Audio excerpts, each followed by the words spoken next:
a seat, sip some wisdom, and stay a while. This is the Prosperity Lounge, where growth gets personal.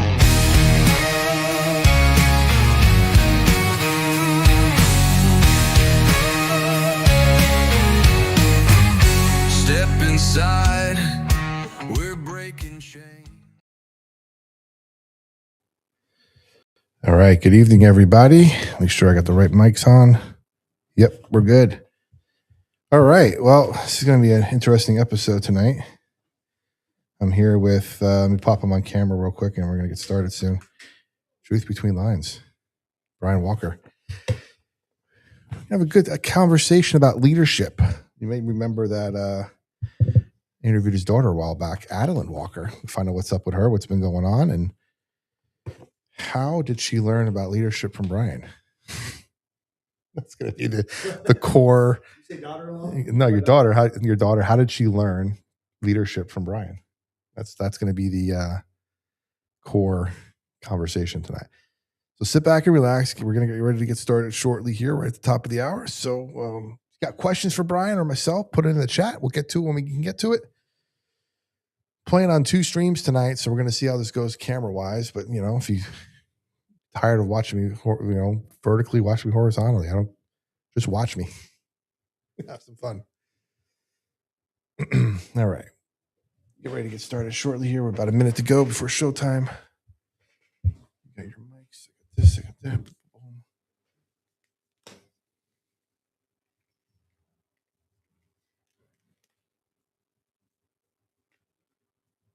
All right. Here we go, guys. Here we go. You got about 5 minutes before I call you in on that. So.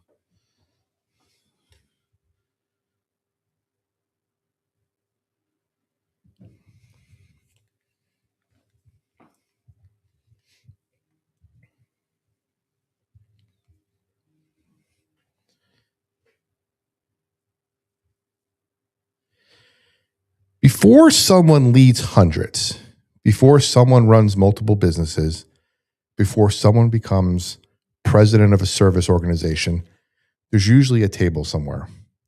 Breakfast table, rotary table, a boardroom table, kitchen table. Leadership doesn't start with a title. It starts with proximity. Today inside the Prosperity Lounge, we're talking about business ownership, service mentorship, and why leadership always starts at home. So welcome to the Prosperity Lounge, where growth gets personal. I'm Joey Ruffalo, best-selling author, business growth strategist, and founder of the Prosperity Lounge, where we talk about business, leadership, money, mindset, and building lives on purpose. Before I get started, I want to talk about and say thank you to our show sponsors. If you're watching us on YouTube, please thank you. As always, go to the Prosperity Lounge YouTube channel at the Prosperity Lounge. You'll see some QR codes on the screen. Our first sponsor, of course, is our friends at Bello Business Solutions, bellobusinesssolutions.com. Use the code Make Business Make Sense for a free consultation. Everything business. I think they're doing tax stuff. They're doing business for me. Anything you want to do to start with a business, or if you have a business and you need it checked, go see Bello Business Solutions. And then, of course, our friends over at LaPera Insurance. LaPera Insurance, call 865-252-0480 or email Joe LaPera at JLAPERA@farmersagent.com and use the code JRRadio. The first 10 people to do that get a free gift card when you get a quote. So you're protecting yourself with Bello, and then you're going to protect your business. You're going to get your business stuff all set up, and then you're going to protect yourself with Joe. So perfect.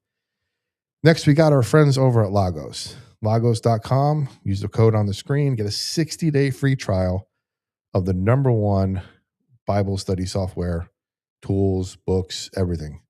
It's great for this season of life that we're in right now. We're in the Lent season here, getting ready up close to Easter. So brush up on your skills, reading, learn some more.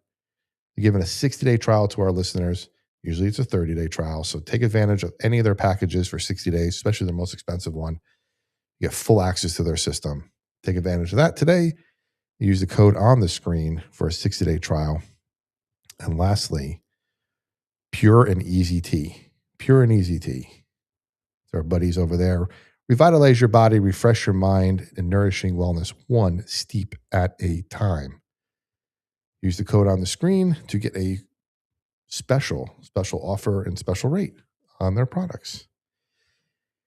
And then lastly, if you want to support the stream, which I hope you guys do, you can go over and buy me a cup of coffee. As they say, coffee. That was my Northeast coming out at you. I apologize. Every once in a while it slips through, and maybe I'll try to do Southern next time. I'm not sure, guys. But buy me a coffee if you want. Help support the stream. And, if you have any businesses, if you're a business that wants to connect with me and wants to advertise on the show and be a part of the Prosperity Lounge, please feel free to send me an email at Joey, Joey, at theprosperitylounge.com. We always appreciate our sponsors for supporting conversations that strengthen families, businesses, and communities. All right, now on to today's guest. I know you guys have all been anxiously awaiting today's guest. All right. So, Brian Walker is an entrepreneur, incoming president of the Rotary Club of Farragut, and the father of one of the previous guests on our show, Adeline Walker. You might remember her from a few months ago. When Adeline joined us, she talked about the 4 pillars of leadership: pride, fortitude, transparency, and mentorship. Now, today I want to go a little deeper. First, I want to remember if Brian remembers everything she said, if he was watching his daughter on the show. But I want to learn about where those values come from. So, Brian, thanks for pulling up a chair, and welcome to the Prosperity Lounge. Yeah, thank you. You're bringing up good memories about my daughter, and I'm like, oh yeah, do I remember? What do I remember? And the story she doesn't want me to share with you either, so I'll tell you that right now. But yes, all good things overall. Thanks for having me. You're welcome. Yes. When Adeline was here, she talked a lot about, like I said, pride and fortitude, transparency, mentorship. I want to start with pride because it wasn't arrogance that she talked about, but pride in representing something bigger than herself. She was the incoming regimental commander for Virginia Tech Corps Cadets.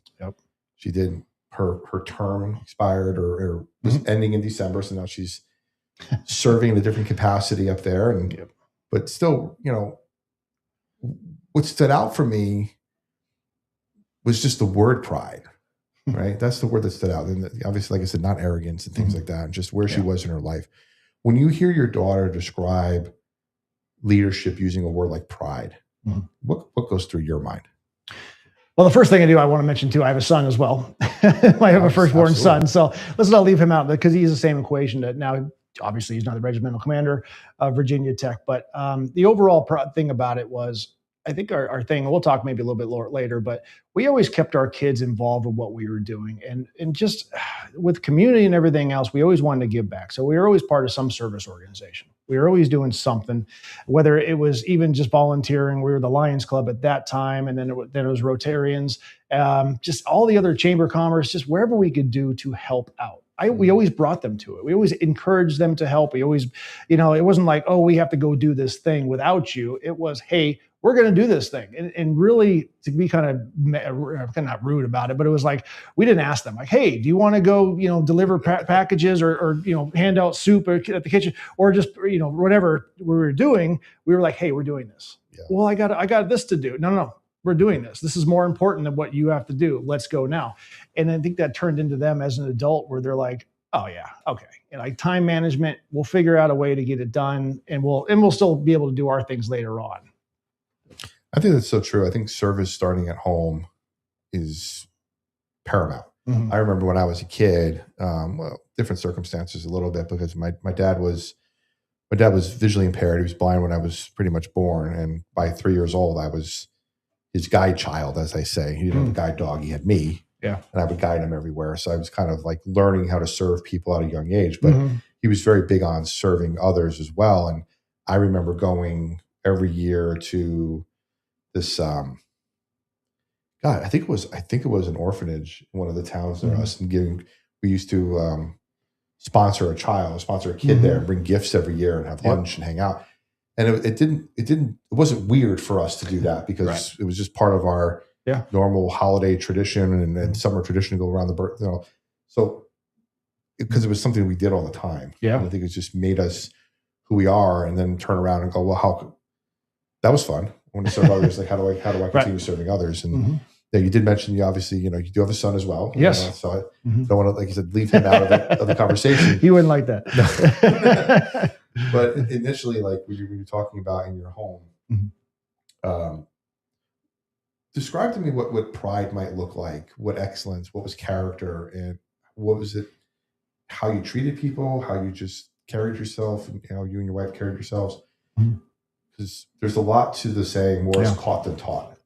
Yeah, well, I'll tell you right now, it's hard to talk about myself too, as well. Like I want to be. I'm not going to do it either. Yeah, so, I want to go in my little corner and be like, "What are you talking about? I never did that." Like, no, but yeah, and my wife too. My wife was a big, obviously, part of everybody of our kids' lives, everybody's lives. And she volunteered in her own way, only not necessarily to be different from me, but basically to give a bigger reach of what we could do with the community too. It's what we wanted to have happen. So if I wasn't doing something, she was doing something, and I remember when my daughter was a little older, older, I say 10, 12, which, to me, she's still like under the age of 15, even though she's 21 now. They're involved with pageants. And the idea was, it wasn't necessarily the pageant per se. It was, how do you become a better person? What are you teaching these girls? How are you able to do that? And my wife and my daughter did that a lot, and they were in the pageants themselves and did the thing there. And so that was a good way to give back, because not only it helped them, but it was turn around and help the other person right behind you too. And we were very happy with that one. So it came down to character too, where everybody's watching you at all times. Whatever is going on, whatever's happening in your life, put a smile on and make sure it's done right. And remember, it's not about you. You're not the center of the world. Help somebody else before you worry about everything else. Yeah, they say that integrity is doing what's right when no one is watching. Yeah, that's pretty much what it was too. Yep. Yeah. Yep. So I want to get back into this teaching kids confidence without crossing into ego, especially in high achieving kids. Did you know along the way that both of your kids were high achieving? Yeah, overall, and here's a good reason for that is I think that kids need to be kids, right? They need to have their time where they can play on the playground and just worry about being a kid and do all that stuff. But it's also the interaction with adults too. So we brought them around, and we never shied away from introducing them to people and saying hi and involving in the activities that we were doing. And at that time, I was really building my business and doing so. I was involved in other clubs, not necessarily service clubs, but different clubs.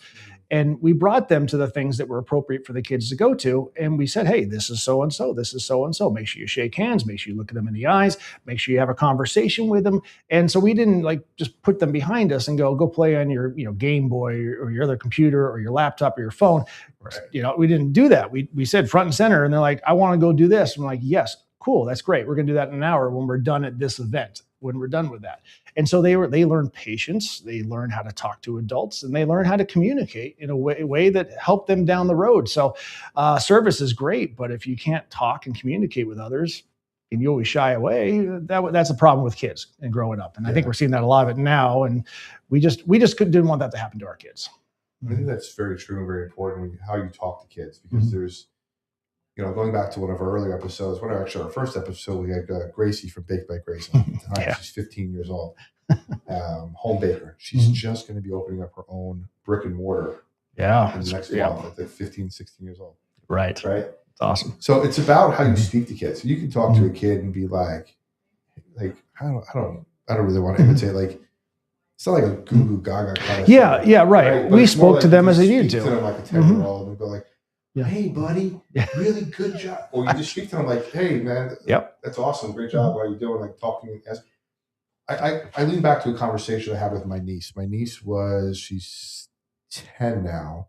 I actually have it recorded on my phone. It's funny. I think she was 7 at the time.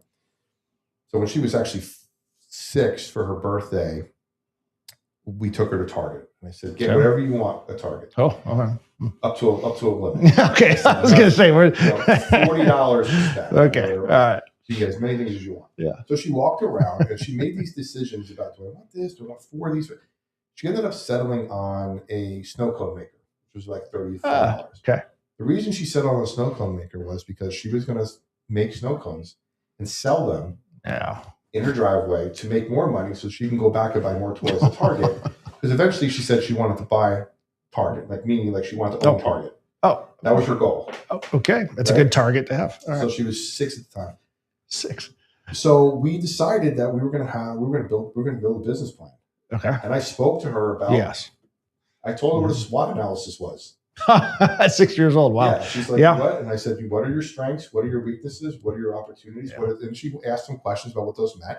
And I explained them to her, and she drew one up. And then we had a whole conversation about cost and how much things were going to cost and how much she was going to charge and what she was going to do this and who she was going to give discounts to and the sizing of things.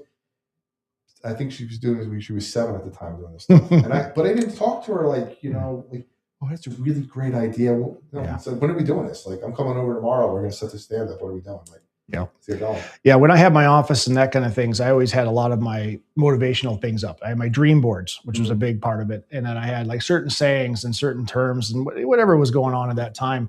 And they were, they would hang out and wait for me to finish work, and they just stare at this stuff and look at it. And I think that was big because then my daughter started doing that, where she had pictures, and she would put pictures all over the wall of different things that she wanted to. So not necessarily a dream board per se, but it was like, hey, I want to be here. I want to visit here. Here's a picture of this. And it worked out well.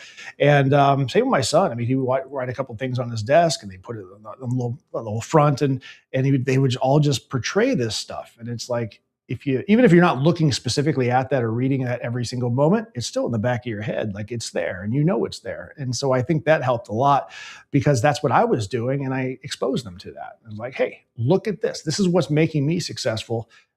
Do you want it? Yes or no? If you don't, great. If you do, maybe you do the same thing. And I left it up to them. Like that. Did you ever intentionally talk to your kids about, this is kind of a weird question, but representing the family name, or was that's something more that was no, I can't say I did. We never really got to that point, because honestly, I don't think it was about us really. Overall, it was more of just whatever we can do. I mean, if we got recognition for it, fantastic. I got plenty of trophies. I got plenty of awards and everything. I'm like, thank you so much. This is good. This is my next step. Sometimes people are like, this is not how the Ruffaloes do it. This is not how the Walkers do it. The Walkers pride themselves, and you have to live up to this like invisible mantle that sometimes is so unattainable that it puts a lot of stress on the next generation to live up to something that may not be there. But sometimes you want to strive to get them to get there without the pressure of needing to land there. I think that's the big difference. Yeah, and that's good, and that works for some people. Our family, I think ours was just, are you proud of that? Really? I mean, if you're going to do that, are you going to be proud at the end of the day? Yes or no? If you are, great, do it. If you're not going to be proud, then don't do it. And I think that was more the individual factor behind it, because, they're your kids, they're your wife, your spouse, and it's like, they're still a part of you no matter what. Yeah, they're going to represent you, but at the end of the day, they're on their own. So now, when they were younger, did you ever come home and say, Dad, can we meet Vin Diesel? Can we meet? Brian Walker star Fast and Furious. Yeah. I'm trying to think who they wanted to actually physically meet, other than like the Jonas Brothers or something. I'm trying to think what they were, but no, there's some of those stupid boy bands. But my daughter was, I'm going to embarrass the crap out of her. I'll tell you that. I'm going to embarrass her a lot. But there were a lot of people that, no, I don't think there was any of that one pop star celebrity or even just person. I think it was a lot of trying to expose them to authors and writers and we look at film a little different too. We look at actually, how films actually are put together and the cinematography and stuff. I'm like, all right, you ready for this? How is this going to work? Of course, that's the way that I actually watch the cartoon shows and stuff, because for me to sit through a whole cartoon, and I'm like, I got to figure this out. Like, I'm going to figure out who the bad guy is in the beginning, the Scooby-Doo episode, and who's the actual one that's going to pull a mask off. I'm going to figure that out before anybody else. So that's how I got things through. And of course, I talked to them like, hey, did you notice that? And they'd be like, oh yeah, you're right, Dad. Okay, cool. Let's do so many memories coming back of stuff that we did. Now, you talked a bit about when you're going into a room, when you're going into a Rotary meeting, you're going into a business room, your kids are there. Do you think about, was it top of mind thinking about the example you were setting for your children, or you just, this is how I've always carried myself, and again, they're just going to see what I'm doing and then kind of copy it, or were you more cognizant of how you were going into a room with them with you? No, honestly, I think it's the second one. I always carry myself this way. It's me. That's it. And I think that actually helped with the kids too, because they'd see me in public and they notice, hey, I'm the same person in private. Like, that's it. That's a dad, again, back to the voice thing, Sure. Like I talk to an adult one way, I talk to my kids the same way, because I'm like, You're going to be at this point where you need to do that. So I did not do, the child babble or anything else. I spoke directly to them. And so no, that's it. That's what you get with me. If you know me personal afterwards, that's it. This is what you get. So they saw that. You didn't start out in entrepreneurship. You had a criminal justice degree, you considered law enforcement, and then life pivoted for you. Walk us through the moment where you had that pivot point and what was going through your mind at that time? Yeah. So I grew up in a small town in New Hampshire. And then when I graduated high school, this was like June of 96. In August 2nd, I decided, well, I didn't decide, but on August 2nd, I left New Hampshire and I went to Southern California. This is back in the days when like just TV was on there, Beverly Hills 90210 was the big show. And I said, I got to go to Southern California because that looks awesome. Palm trees and beaches and everything else. So I left my small town and I said, I just need something different. I need that blank slate where I can say, hey, who am I going to be in the future? So I went to college and then I went to Cal State San Bernardino, got my criminal justice degree. And throughout the way, I became a big member of my fraternity. I was president my senior year, that kind of thing. And then the real world hits you. And I went out in the real world and it's like, here's my degree. Look at this. Here's my piece of paper. Hire me, so I tried out for the CHP, for 2 different sheriff counties. I think in the local police department as well. And without getting the whole story, just say I didn't make it, and a lot of it came down to the personal interviews, because nobody really taught me how to have an actual interview. So again, all the stuff we just talked about, my kids, we're going back. I didn't have that as that. So I didn't know how to really talk to them. So I'm sitting across from a lieutenant and somebody else, and they're grilling me about these questions. And I'm like, I don't understand your questions. Like, it's a basic question. I don't understand how to answer that. And so I think I failed out of a few of those. And it was just like, man, this is bad, and then I physical, all fine, no problem. I passed all those things, no problem. But I just wasn't getting hired because, I'm as fresh out of college. I'm 20, I think I was 22, and it's just like they didn't hire me. So I'm looking around and going back to my fraternity, we were at a softball game and we're playing softball. And one of my older fraternity brothers, he's a couple years older than me. His name's Andy Chabot. I want to give him a shout out. And I'll probably shout out a few people throughout this. But it was one of those things where he says, you know what? I just got a job being an insurance. He was an insurance trainer, insurance agent's trainer. And he said, you'd be a good insurance agent. And I said, what's insurance? Like, what are you talking about? I don't even know what insurance does. Okay. He'd be like, no, I've known you. Because he knew me for at that point, probably 5 years. He goes, no, I think you got it. I think you can do it. Go talk to this guy.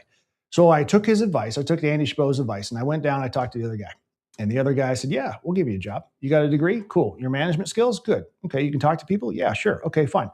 So I got a degree. I got a job as a insurance agent.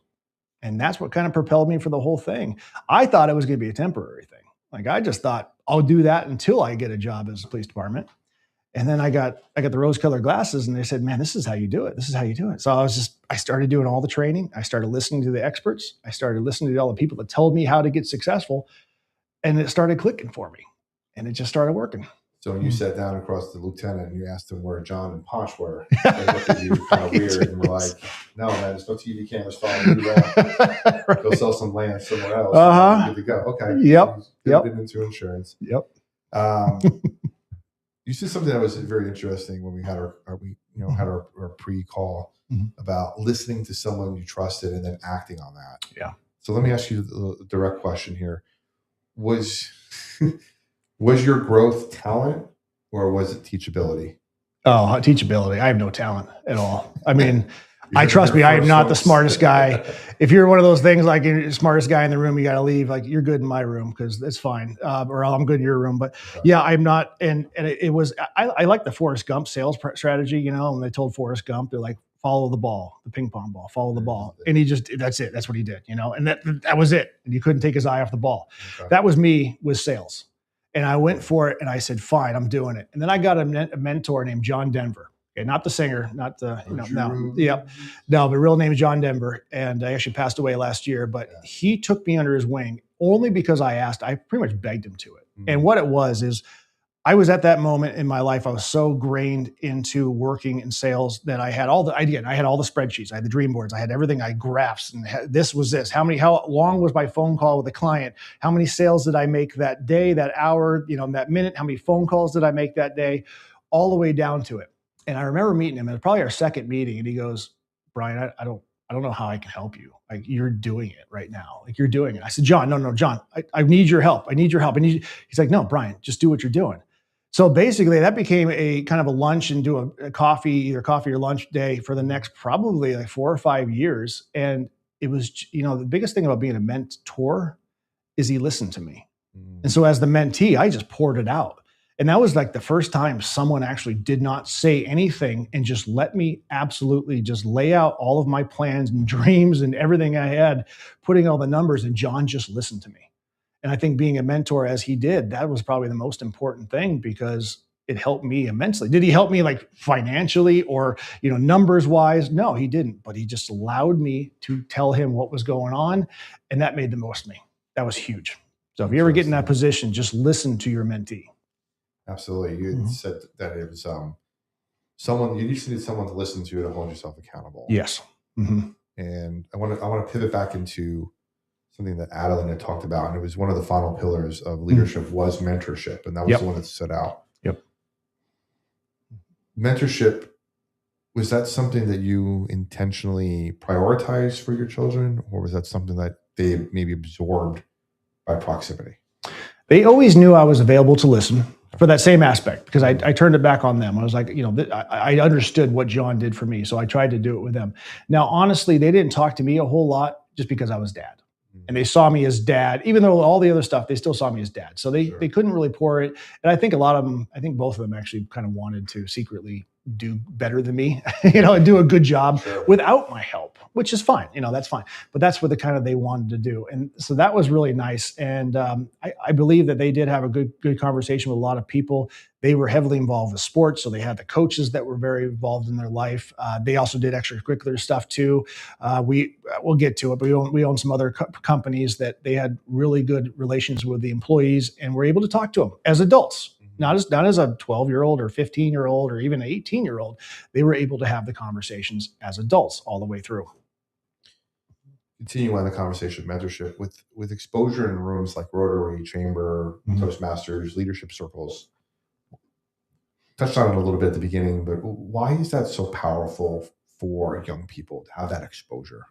Oh, yeah, especially in today's world, being the fact that you got a cell phone or laptop or tablet or whatever you got, you get so involved in your own little world, and all you stare at is the screen in front of you. And you lose that communication. I think that, when phone calls turned into text messages across the board, who calls each other anymore, right? You always text. So even that, if you spell a word wrong, it still corrects you. So you don't have to worry about it so much.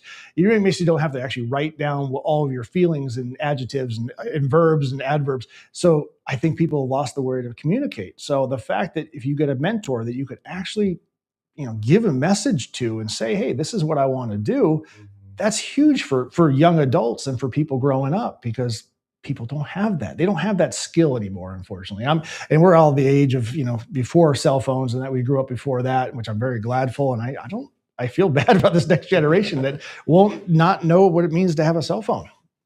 Well, the thing is too, when you have conversations on the phone with people, you don't get into spelling mistakes. Right. A lot of times you see people in a text message or a comment on Facebook or even an email, they move past what the context of the email or the meaning of the email and focus on you said you're wrong.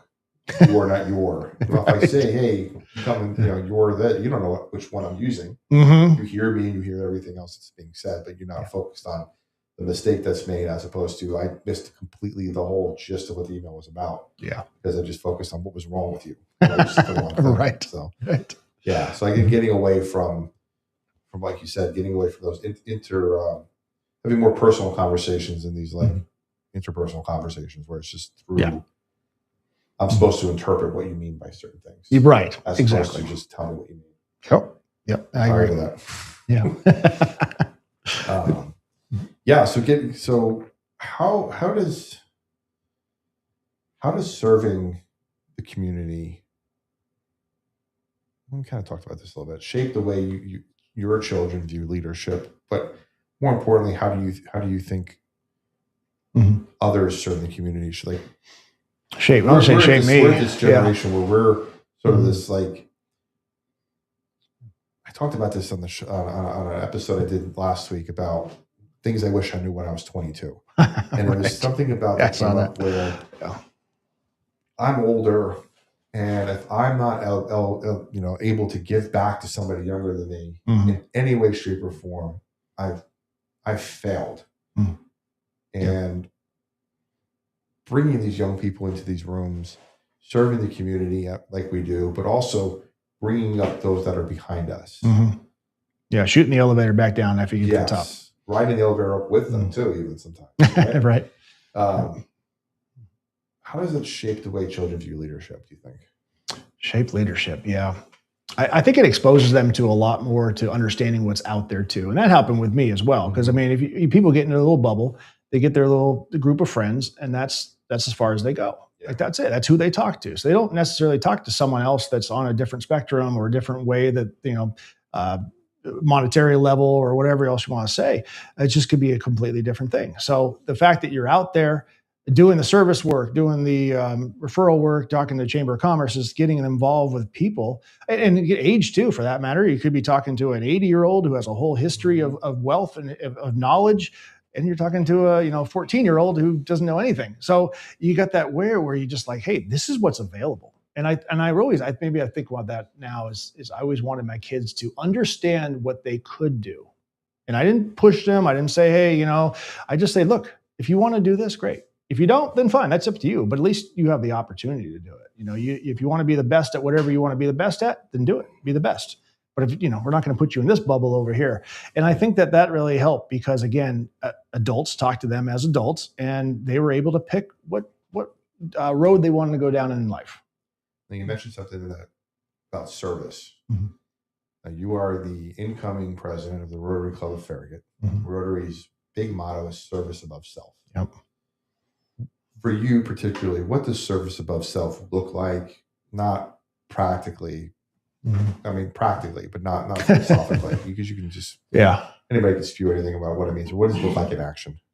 I think it just when you imagine that again, you're not the center of the world. Okay. Maybe I'm tired today. Maybe I just don't feel right. Maybe I'm sick. Maybe I'm busy. Maybe I'm going on some trip tomorrow. It's a matter of comes down to, you know what, this person's more important or this person's depending on me. I can't, let them down. I have to be there and I got to be there on time. I got to be able to show up, do what I'm supposed to do, expectations met, and then be able to move on. And I think that a lot of people get in that thing where like, oh man, traffic could be really busy. Oh, it's raining outside. Oh, this is, geez, the dog just threw up. I got to stay home. Service by self is, screw it. I'm still going. I'm still going. They want me there. I have to be there. I signed up. I told them I would be there from this hour to this hour. You go and you just do it. And there's so much to be able to do with it. And again, we're talking about Rotary, but I mean, there's so many other service organizations that fit. You just got to fit your personality too, and you got to enjoy it. And I think that as long as you enjoy what you're doing, you never work a day in your life, that old saying. Yeah. And I think that's what it means. And two, I think you just put it into your actual day-to-day life where it's not something I just show up and I'm like, oh, today I'm going to do this. No, it's part of my okay, this is the day we're doing that. Here it is. This hour is this. And we just go and do it above me. Yeah. There's I don't know if it's in the Bible or not. It's probably biblical in some sense. I've heard it used in that context of the open fist versus the closed fist. Mm-hmm. And if you have a closed fist, you can hold on to everything, but nothing can get out, but also nothing can get back in. Yeah.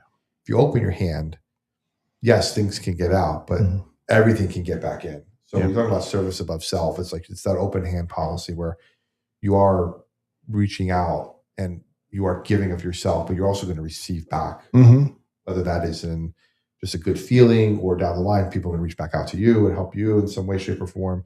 But if you're closed off, you're closed fisted, you can hold on to all your stuff, but you're never gonna be able to grow.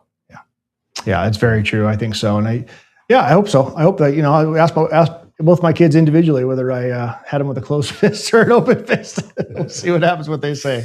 Be careful how you word that. That's what I said it that way. Okay.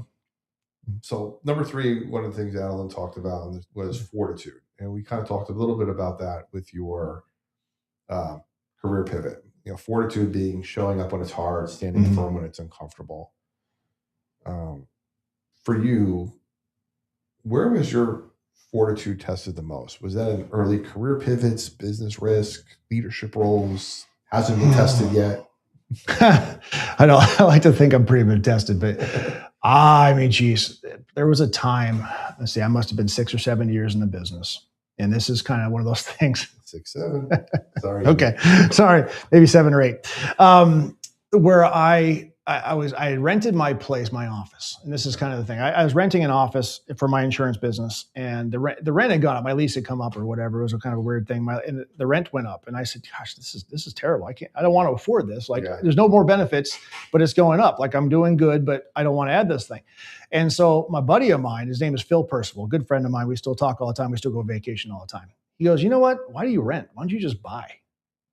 I was like, "What do you mean buy? I can't buy." He's like, no. He basically said, "I believe in you. You can buy something and do better than renting." And I was like, "You believe in me? Well, that's cool, Phil. Thanks." So, of course, he was a real estate agent. So I should throw that in there too as well. So he actually found me a building that, was a lot bigger than what I had. And it was one of those things where I was in a little office, whatever, 800 square feet, something like that. And then here's this building that I'm going to buy on a half acre, 4,000 square feet, just huge number of offices, kitchen, 2 bathrooms, this whole thing. And I was like, I can't do that. Like, no way. But you know what? Phil and John were like, "Hey, you can do that. You can do that, sure." So the fortitude was like, I need to take that step where it's out of my comfort zone and move on to the next step, because not because that's what, wanted of me, but because that's going to better my outlook and what's going on. So I ended up buying this building. Wow. And it ended up turning one of the best things I ever had, because I was able to turn around and figure a way out that I could actually rent the other spaces that I wasn't using and actually make more money off the rents and all the other things that were going on than I was paying in rent. So I flipped the script on that one. And here's the fun thing about it is my kids were completely involved in this. And actually, because when we went in there, not only when we cleaned it, of course, because there's a lot of stuff, just business to business, you had to clean it, move things around. We made offices. We physically built offices, and there's actually time capsules in the walls for my kids because they were actually doing the work there. Wow. Now they're in their mid, again, probably 14 to 11 years old or 12 years old, around that age. So, we weren't expecting them to hang the drywall or anything, but we were expecting them to help out and do stuff. So they saw it, and then they saw the vision. And then again, that was early on in the career. Later, 5, 6, 7 years down the road, they saw what actually happened when they were in their late teens, and they're like, "Oh, this is what Dad and I built. We did this together, and this is what's benefited our family so much. We were a part of it." And that's what I got into it. I could have hired a contractor to do it. I could have, I could have done it myself on my off hours, but no, I involved my family, for not only for cheap labor, but the fact that they were there to help out. They saw me working hard, sweat equity, and they realized, geez, this is what our family benefits from. And we were able to do that. So that was the first building that I bought. And that was kind of cool to do that. When you think of your children and you think about the lessons they're learning through this process, yep. Do you think that they're learning more from your wins or maybe how you handle your setbacks? I like to just say I never lost. But honestly, I mean, yeah, I think they were seeing, and here's the thing. It wasn't like I ever sat back and was like, okay, we're done. Like, that's it. We're good. We built it. It's there. We can look at it. We're done. Let's just step back. Mm-hmm. It was, all right, cool. It's done. What's the next thing? What's the next step? What can we do? How can we improve on what we had? Like, all right, we got this side of the building done. What benefit can we do? Oh, we can paint the bathroom. That'd be cool. I got great pictures of my son painting the entire bathroom, and he's got paint all over himself. He's wearing all his clothes, and I'm like, but he did it. Did he do a great job? Probably not. Did he do a decent, above average job? Yes, he did. He did an awesome job. And I'm very proud of him for that. And it's one of those things.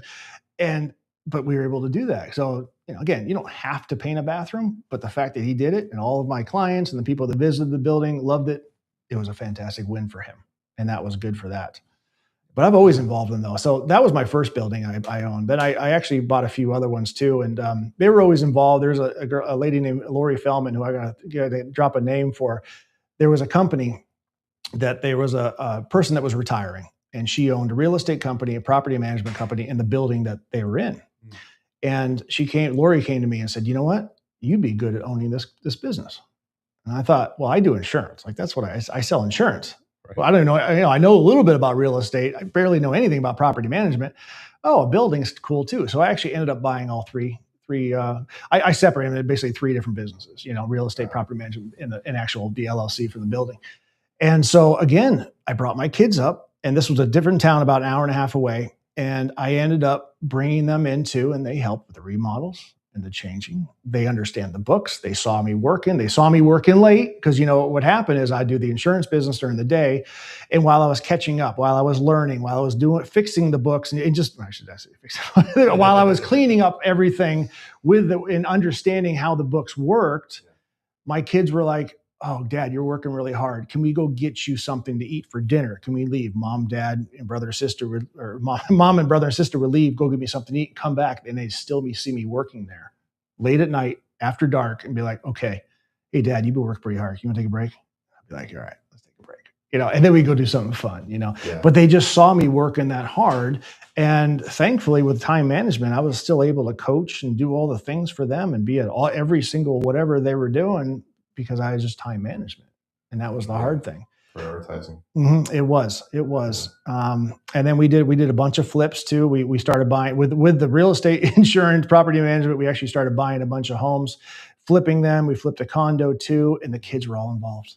And I got great video. Thank goodness for video and phones and everything, because we took pictures of them. But they'd be swinging a hammer. I think she was probably 11 or something, maybe 12. She's swinging a hammer like the best of them. And I'm like, this is my little daughter, the one we were talking about right now that's going to Virginia Tech. I have her, completely covered with drywall dust, and then she's ripping down a wall with a hammer. And I'm like, that's my little girl. That's it. Yep. Yeah. So we ended up doing a bunch of that stuff. And again, I always just involved them. I always brought them in. Mm-hmm. You kind of mentioned it earlier, and I want to circle back to it. You talked about the property management and kind of feeling maybe a little overwhelmed with the prospect of getting into something different. Right. Was there ever a moment that you felt maybe underqualified for something, but just you acted anyway? Was it the property management business where you're just like, I don't know if I can do this, but I'm just going to do it anyway? I mean, honestly, we're being honest. I'm underqualified for everything I do. I mean, I'm not saying that to be facetious. I mean, I've gotten my below water so many times, but I know that I can handle anything, and I've done that.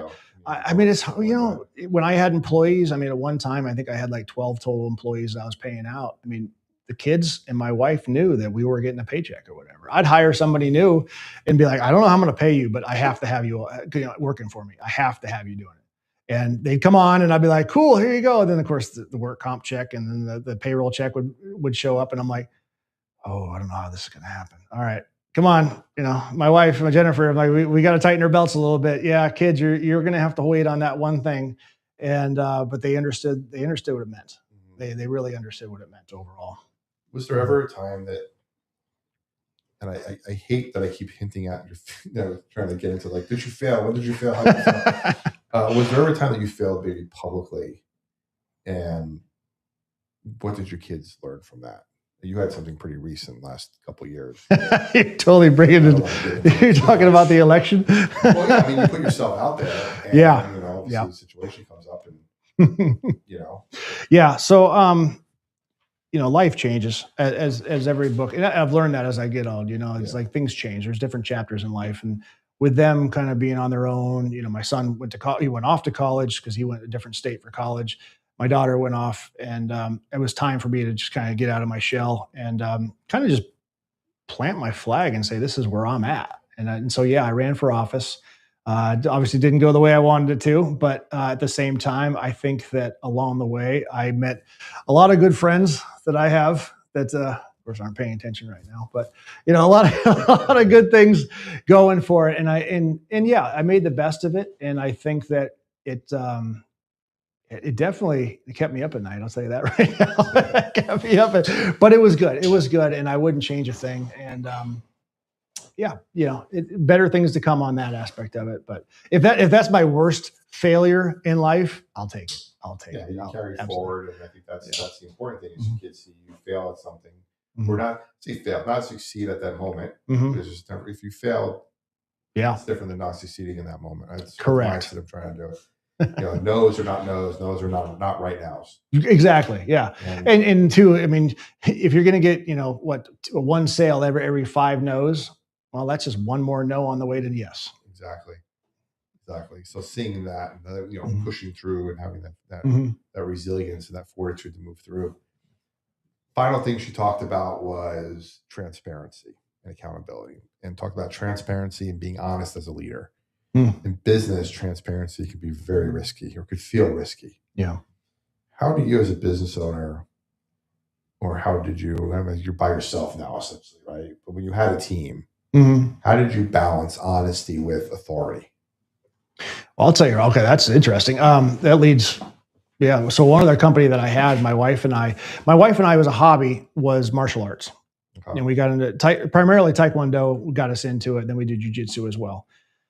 13, 14 years into doing that, my wife came to me and she said, "Hey, let's open a martial arts studio. That would be fun." Okay. So it was one of those, all right, well, okay, how do we do this? This is a completely different step of doing everything. Yeah. Okay. We're like, all right, so you want to talk about authority and the other words you used. It's like, whoa, okay, all right. So we ended up starting from scratch and we opened a martial arts studio. And man, we just got going and we got going. So now, here's me. All right. I'm not a big kid. I'm an only child. I have no brothers and sisters. So I don't have like the younger generation or whatever I'm looking at. I really don't have any cousins that are that age that I'm around. So I'm there, and now they put me on the floor teaching 3 and 4 year olds. Have you ever tried to gaggle around 7 or 8 3 and 4 year olds and try and get them to pay attention to what's going on? You want to talk about transparency? And I mean, it was like in honesty, it was like, hey, Mr. Walker, are we going to do this? Yeah. Is it going to hurt? Yeah, it's probably going to hurt. Yeah. Oh, what do I have to run across the floor again? How many push-ups do I have to do? All right, I'll do it with you. Hold on a minute. And so we just started going the whole thing. But I mean, you're up there completely exposed. So, in our studio, our parents were off to the right and you were in front. And of course, you're looking at all the kids. You couldn't make a move, especially with today's world. It's like everything was the open hand movement. And it was like, go stand over here. And like, I don't want to stand over there. Like, yes, no, go stand over there. No, I don't want to stand over there. And they're like, stop looking at your mom or dad. Stop doing that. Look at me here. You'd be like, go. And you had to make it fun for kids and you had to make it do it so they come back tomorrow. And that was a huge, huge difference of everything. Because here I am, the professional. Here I am, the speaker. I was doing all the MC work and everything else. I was giving speeches, and now I'm talking to a 5-year-old, telling them to do push-ups because they couldn't sit still for 20 seconds, and I'm like, this is unreal right now, and it hit me really hard. But here's the thing about the leadership too with the kids. That's when our kids were in their middle teens, and I can remember Adeline and Riley, teaching their own class and doing their own thing. I'm talking curriculum, it was about a 50-minute class, doing everything front to back, running the entire thing. And I'm just sitting back going, that's my kid teaching other kids how to do stuff.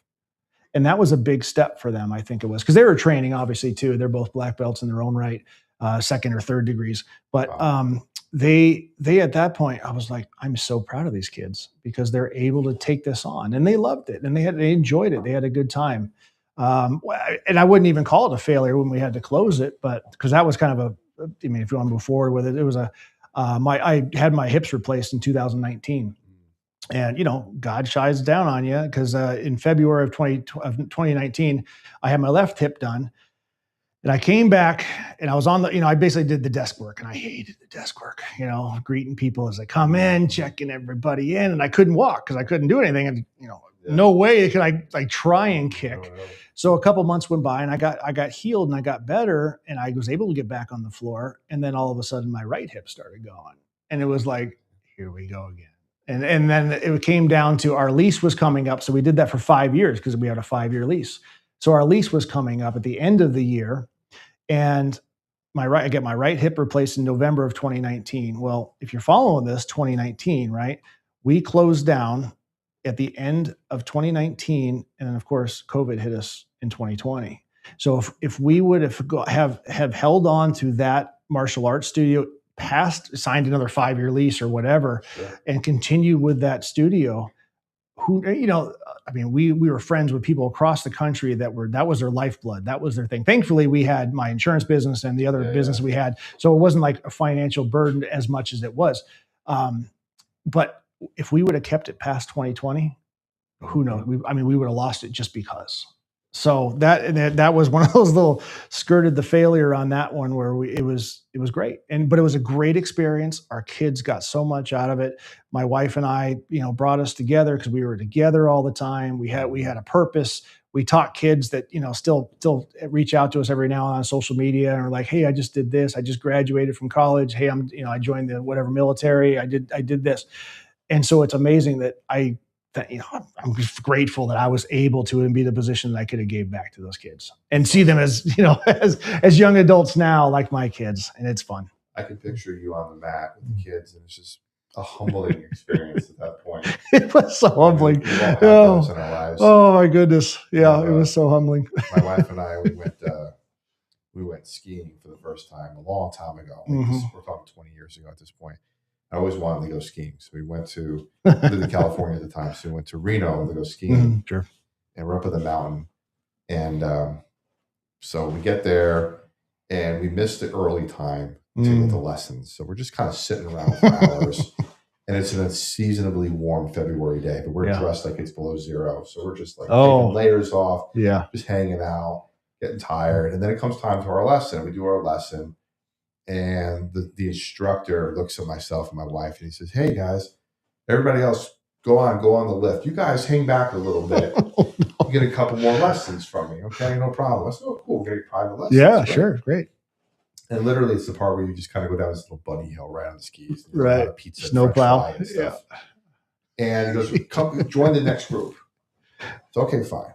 We think it's the next group. The next group comes in, Brian, and it's 5-year-olds all holding a rope together. Right, I've seen that. And it's 5-year-olds that come up to like my kneecap and me in a beginner's class. Yep. And literally he's having us go walk up this little hill, go down this slope.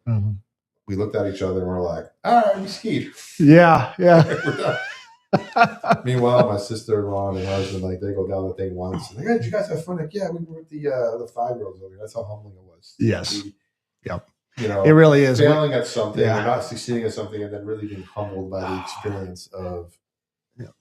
Yeah. Well, it's funny when they beat you too. Like we were playing Duck, Duck, Goose, and they literally can catch you from behind. It's like, wait, how are you that quick? Or they actually outrun you or move around faster than you or kick faster, and you're like, wait, you're 5. Stop it. But I think in that moment, we kind of looked at it, and I think as a leader, you kind of look back at moments like that, and you can either be very angry about the fact that you weren't successful at something, angry about the fact that maybe somebody put you in a box that you didn't think you were in. Or you can be humble and about it and move on and go, well, I'm not where I think I need to be. How do I get better at this so that I don't have to be in this situation again? Somebody is telling me I'm not ready for something, but they're not shutting the door on me. They're giving me more opportunities to improve. Yep. I think as a leader, regardless of how I look back at the guy, and he was just like, one of those cool ski guys, man. Right. I still remember his name. His name was Katz. A-T-Z. Of course it was. And he looked like just one of those 1980s rom-com ski instructor guys, right? Hey, dude, man, you guys just gonna go over there and hang out with the next class and all. And I'm looking at this guy like, what are you talking about? I know how to ski. You just taught me. And it's like, it's really a humbling experience when somebody tells you you're not ready for it yet, but we're going to get you there. And I think how you receive that information really determines how good of a leader you can be, and then how you can really lead others as well. And I just, failure or success, I look at it as just close the chapter. Yeah. Like that was it. We did 5 years of it. Cool. We're done. Move on. What's the next thing? That was it. So we are getting pretty close to the end of our hour together. Really appreciate you being here. We covered all the 4 pillars that Adam talked about, because I really wanted to get into that, which was pretty cool. I did have some audience Q&A questions for you when I said, Brian's coming on the show. I had people email me questions. Yeah. A lot of people email me why. Why have me on? I asked myself the same thing. This one here was from Alex and Farragut. Why Brian? I'm not sure what that one was about, but we'll skip that one for a minute. Yes. Okay. I don't know that guy. Yeah. Tom from Knoxville. How do you expose your kids to leadership without putting pressure on them? Yeah. I think we talked about in the beginning of this hour, it's you just do it. You just bring them. That's it. Mhm. I mean, at first they're going to be in the back. They're going to hide behind you. They're going to, hold on to your leg, hide behind your coattails. But the more you expose them to stuff, the more they get comfortable at it. And they're like, okay, it's not that scary. Right. I can talk to an adult. So you just continue to do it. And again, you make it a part of it. We're doing this. I'm not asking you. I'm telling you, we're doing this. This is what we're doing. Good. Move on. Yeah. Melissa wants to know, what's the biggest mistake parents make when raising high achieving kids? Oh, wow. Yeah, high achieving. Well, high achieving is depending on how you look at it. But yeah, the biggest mistake, again, I think allowing them, it's going to be, I'll give you two answers. We're not allowing them to be kids and then making them be kids. So what it is kind of like you hold them back and, you don't let them play in the playground. You don't let them act up. Like, there's some points when you go to a restaurant or you go to a social event and they just start going, running around, they're yelling and everything else. But you know what? Take them outside, give them 5-10 minutes, have them do all of that. And then you tell them, all right, good. Now you got that out of your system. We're going back in and now you're going to act this way. We're in this environment. This is where we're at now. This is how we're going to act. And then, but you let them be kids and do the thing. And then you bring them back in, you tell them this is where we're at and you do the thing. Karen from Maryville wants to know, how do you know when it's time to step into leadership, even if you don't feel ready? Oh, geez. Yeah. You just do it. Oh, honestly, when you put yourself out there and when you join clubs and you do things for the right reasons, because you want to do things, you want to be involved, people ask and they see you and like, hey, you know what? You should be good at this. I think that's what I kind of said earlier is all my friends, which all these people, whether they're friends or just business associates, they're like, you'd be good at this. You should take over. You should be in charge of this thing. Just don't tell them no. Just say, yeah, I'll think about it or yeah, I'll do it. That's important. And I think if you're going to put yourself in a situation where you're going to do it, leaning back on those people who put you in that situation for help and advice and accountability and mentorship as well. Because if they're seeing something in you that you're not seeing in yourself, you might have to ask them a few times, why? Yeah, right. What are you seeing in me? Mm-hmm. And how can I bring that out in myself more? Because the worst thing you want to do, Brian, is somebody tell you like, hey, Brian, you should go buy that building. You can buy that building and then you call them up and be like, hey, and you never hear from that person again. They block your number and you're like, did they just dupe me? 100%. Yep. So if you got those people around you, it's building that accountability circle. It's building those 10 people around you that you want to be around, that you're I always say you want to be the dumbest guy in that circle. Yes. Yep. 100%. All the time. As soon as you become the smartest guy in the circle, you got to find a new circle. Mm-hmm. All the time. Agreed. Awesome. Well, we got our 10-question rapid fire round for you. And you would not give these to me earlier. So. No. Every guest gets 10 questions. Friday night's questions are specific to you. Mondays and Wednesdays on the show, everybody gets the same 10, but Friday nights is a little different. Okay. You ready? No. Okay. All right. First thing that comes to your mind. One word that defines leadership. Coachability. One trait every business owner must develop. Wow. Coachability. No. Flexibility. I would say flexibility. Okay. One leadership habit that compounds over time. Time management. What builds trust fastest? Showing up on time. What destroys trust fastest? Other than that, showing up on time. Just not being true to your word. Okay. One value you intentionally modeled at home. Well, I'm sorry. One model One model you intentionally modeled. One value you intentionally modeled at home. Show up.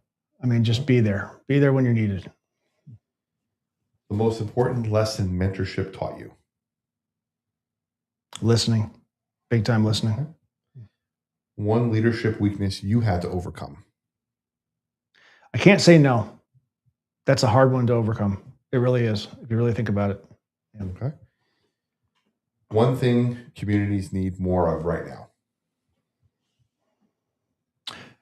Ways to communicate. And before I get to my last question, I do have couple other ones I'll throw you. Give you bonus points. Sorry, I thought I passed. Oh, you did fine. Okay, good. Good to know. This is kind of some silly ones, just to kind of make you feel a bit better. Oh, okay. Coffee or tea? Coffee. Book that shaped you the most? Oh, The Automatic Millionaire. One word that defines fatherhood? Love. Biggest lesson business taught you? Be humble. Something your mentor, John Denver, taught you? Man, he was so good. Man. I miss him. I'll tell you right now, I miss him. Just hearing his name again, I miss him a lot. One thing he taught me is be true. He was always himself. It was amazing. One thing every young entrepreneur needs? A mentor. Okay. And finally, what is your personal definition of prosperity?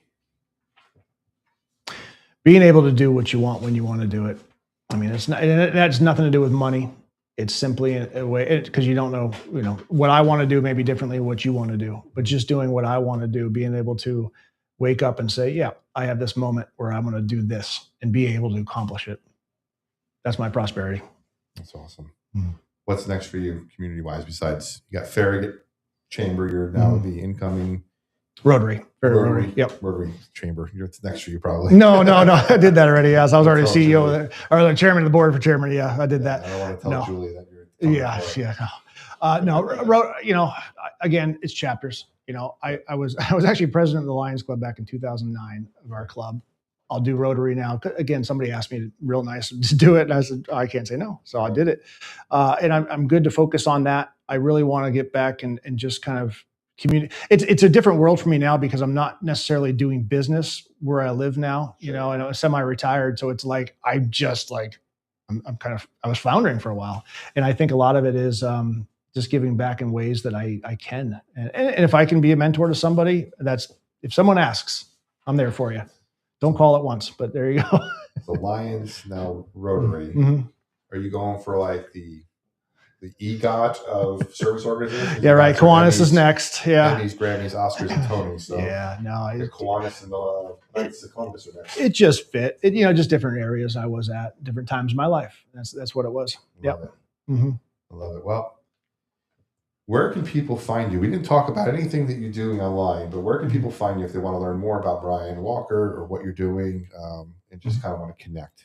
Yeah, a lot of it comes down to I'm still hiding in my hole, but no. But you'll see me out in the community. You'll see a bunch of stuff. I mean, I have some personal social media pages. I'm not hard to find. Let's just put it that way. I run a channel called Truth Between Lines on YouTube, on Rumble, a few other social media sites too. And I'm really just enjoying that moment and that chapter in my life where I can be myself completely and take all of the stuff that I've learned over all of the years and through all the mentors that I've had that told me stuff that I can say, hey, this is the way I'm giving back. Awesome. Well, Brian, thank you so much for being here on the Prosperity Lounge. Leadership doesn't begin with a microphone. It begins with a mirror. It begins with proximity, with accountability, with service, and with example. Brian, again, thanks for pulling up a chair inside the Prosperity Lounge. And thank you to everyone listening. Check us out anywhere you listen to your favorite podcast. There's the Prosperity Lounge. There's the Daily Dose of Prosperity, our 5-minute show where we give you a quick tip of the day, a quick walkthrough, a quick something you can do to improve your life. We have some brand new series on our YouTube channel. We have our weekly business brief where we break down some business stories that are happening here in East Tennessee and beyond. We have our youth series that we're starting where we're gearing content towards the 18 to 25-year-olds. So getting the next generation of leaders involved. We have our long-form interviews. You can find content daily on our channel. So definitely check us out on YouTube. Definitely check us out on the podcast. Connect with me anywhere. You can find me on any of the podcast social media platforms, YouTube, Facebook, Instagram, TikTok, wherever, LinkedIn. Just connect with me. Tell me you heard it on the Prosperity Lounge. We'll have a good conversation. Until next time, everybody, stay faithful, stay fearless, and remember, freedom lives where faith and action meet. The lounge is always open, and so is your next breakthrough. This is the Prosperity Lounge.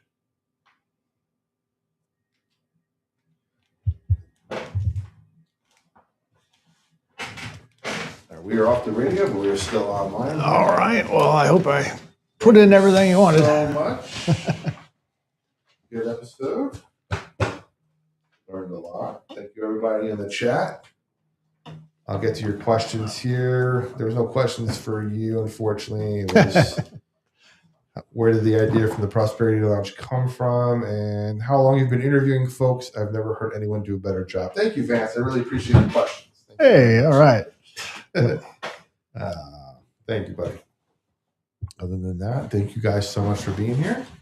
Have a great weekend. We'll see you all Monday, if not sooner. God bless. Stay well, and take it easy.